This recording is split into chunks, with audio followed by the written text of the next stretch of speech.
இயேசுவே நாங்கள் மன்றாடுகிறோம். தூயாவின் பேராலே ஆமீன். அன்பு சகோதரங்களே, இந்த நாளிலும் ஆண்டவருடைய சமூகத்தில் நாங்கள் இருக்கின்ற இந்த வேளை ஒரு கணம் எங்கள் இதயத்தை நாங்கள் ஆராய்ந்து பார்ப்போம். இதயத்தில் மன்னிக்க முடியாத மனநிலை இருக்கின்றதா? இந்த மன்னிக்க முடியாத மனநிலை சகோதரங்கள், இந்த அன்ஃபர்கிவ்னஸ் எங்களுக்குள் இருக்கும் என்றால் அது ஆண்டவரின் ஆசீர்வாதத்துக்கு நான் பெற்றுக்கொள்ள அல்லது அனுபவிக்க அது தடையாக இருக்கும். எனக்கு ஒரு மகளை தெரியும் சகோதரங்களே. அந்த மகள் வைத்தியருக்காக படித்து கொண்டிருந்த மகள், இறுதி எக்ஸாமிலே மகள் தொடர்ந்து ஃபெயில் பண்ணி கொண்டே வந்தார். எத்தனையோ தடவைகள் முகம் கொடுத்தும் மகள் அதிலே சித்தி அடைய முடியாது இருந்து. அந்த மகளோடு ஒரு நாள் நான் சந்தித்திருந்து கதைத்த பொழுது, அந்த மகளை வழிநடத்த நான் ஆவிக்குள்ளாக வழிநடத்த கதைத்து கொண்டிருந்த பொழுது எனக்குள்ள உணர்த்தப்பட்டது தான், இந்த மகளுக்குள்ளே அன்ஃபர்கிவ்னஸ் இருக்கின்றது. அப்போ அந்த மகளுக்கு சொன்னேன், அம்மா,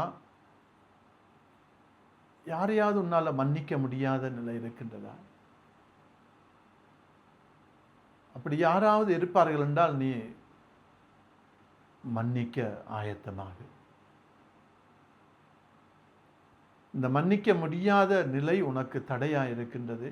நீ கடின உழைப்பு, நன்றாய் படிக்கின்ற பிள்ளை, நன்றாய் படித்து இவ்வளவு காலம் படித்து வந்திருக்கின்றாய். ஆனப்படினால உனது திறமையில் எந்த ஒரு குறையும் இல்லை. ஆனால் ஆண்டவர் உனக்கு ஒரு செய்தியை சொல்லுகின்றார்.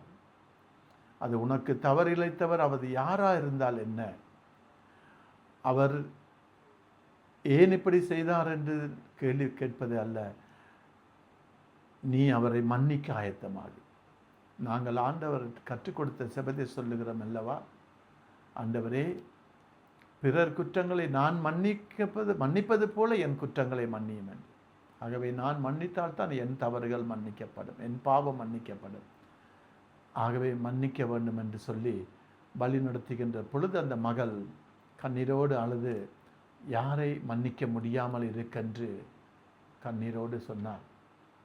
நான் கூறினேன், அவர் செய்த தவறுக்கு ஆண்டவர் அவரிடம் கேட்பார், அவர் அதற்கு பதில் கொடுப்பார். சகோதரி மகள், ஆண்டவர் உன்னிடம் கேட்பார், நீ மன்னித்தாயா என்றுதான்.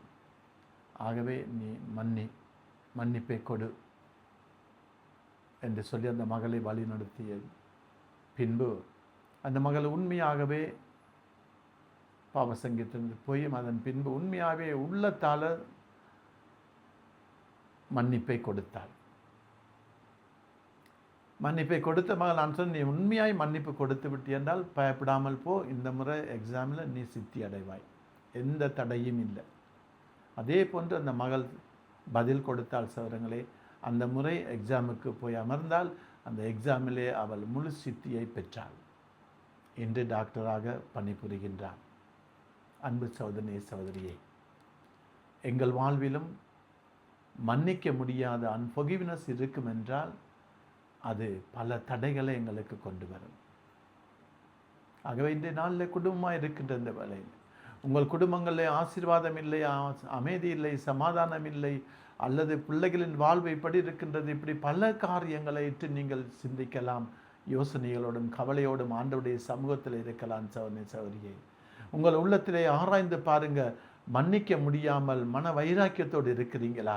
இவனை நான் கடைசி வரைக்கும் மன்னிக்க மாட்டேன், இவளை நான் கடைசி வரைக்கும் மன்னிக்க மாட்டேன், என் தந்தையை நான் கடைசி வரைக்கும் மன்னிக்க மாட்டேன், என் அம்மாவை மன்னிக்க மாட்டேன், இவர்கள் எனக்கு இப்படி செய்தார்கள் அப்படி செய்தால் நாங்கள் பல காரணங்களை சொல்லி கொண்டு இருக்கலாம். சகோதரனே, சகோதரியே, நாங்கள் ஆண்டவர் எங்களை கற்றுக் கொடுத்த செபத்திலே சொல்வது போல நாங்கள் மன்னிக்கும் அளவுக்குத்தான் எங்கள் பாவங்கள் மன்னிக்கப்படும். ஆகவே நாங்கள் மன்னிக்க ஆயத்தமா? நாங்கள் மன்னிப்பை கொடுத்தோம் என்றால் அது எமக்கு வர இருக்கின்ற ஆண்டவர் எமக்கு அனுமதித்திருக்கின்ற ஆசீர்வாதங்கள் எல்லாம் எங்கள் வாழ்விலே நிறைவாய் வந்து சேரும். அதொரு தடை, மன்னிக்க முடியாத ஒரு தடை, எங்களுக்கு ஒரு பிளாக். அந்த அடைப்பை எடுத்து விடணும். எடுத்து விட்டால் ஆசீர்வாதம் வீறிட்டு பாய்ந்து வரும் சவரங்களே. ஆகவே இன்றைய நாளில் ஆண்டவருடைய சமூகத்தில் முழுமையாய் நின்று யாரெல்லாம் மன்னிக்க முடியாமல் இருக்கோ அவர்களை மன்னிக்க நாங்கள் ஆயத்தமாவோம். எந்த காரணமும் சொல்ல வேண்டாம், எந்த சாட்டும் சொல்ல வேண்டாம். சோனை சௌரியை உண்மையா ஆண்டவரிடம் மனம் வருந்தி மன்னிப்பை கொடுக்க ஆயத்தமாகும். அன்பு இரக்கம் உள்ள ஆண்டவரே, மன்னிக்க முடியாத நிலை மனதில் எனக்கு இவ்வளவு அவமானம், இவ்வளவு வேதனை, இத்தனை துன்பங்களை கொடுத்தவரை நான் மன்னிக்க முடியாத நிலையில் கஷ்டப்பட்டேன் ஆண்டவரே. அதனால் என் வாழ்விலே பல சூழ்நிலைக்கு முகம் கொடுத்து பல கஷ்டங்களுக்குள்ளே நான் அகப்பட்டு இருக்கிறேன் ஆண்டவரே.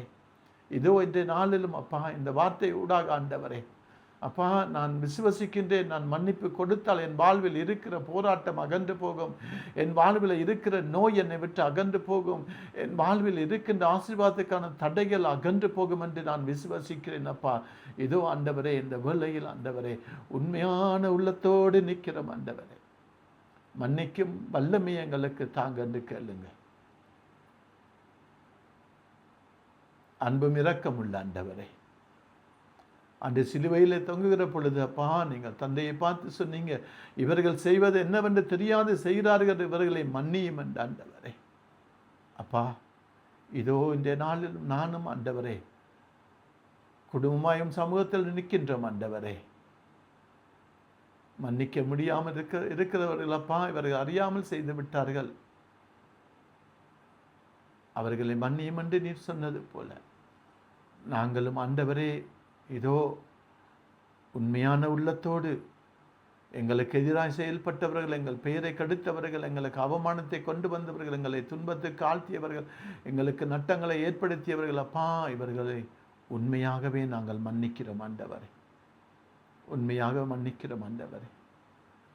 மன்னிக்காது வைராக்கியத்தோடு ஆண்டவரை மன்னிப்பு கொடாது இத்தனை நாட்களும் நாங்கள் இருந்து அப்பா செய்த தவறுக்காக, அந்த பாவத்துக்காக எங்களையும் மன்னியுங்க ஆண்டவரே. உமது அன்பின் சமாதானம் எங்கள் உள்ளத்திலும் எங்கள் இல்லத்திலும் குடும்பத்திலும் இன்றைய நாளில் நிறைவாய் கிடைக்க ஆண்டவரே. தூயாவின் அபிஷேகத்தினால் என்னையும் என் வீட்டாரையும் நிரப்பும்படியாய் உமது வல்ல சமூகத்தில் நிற்கின்ற ஆண்டவரே.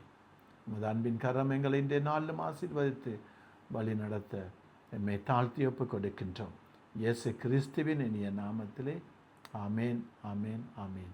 அன்பு சகோதரங்களே, விசுவாசியுங்க. மன்னிக்க முடியாமல் இருக்கிறவர்களுக்கு மன்னிப்பை கொடுத்து பாருங்க. ஆண்டவர் உங்கள் வாழ்வில் செயல்படுகின்ற விதத்தை பார்ப்பீங்க. ஆண்டவர் உங்களோடு கூட இருக்கிறார். ஆண்டவர் உங்கள் ஒவ்வொருவரையும் ஆசீர்வதிப்பார்.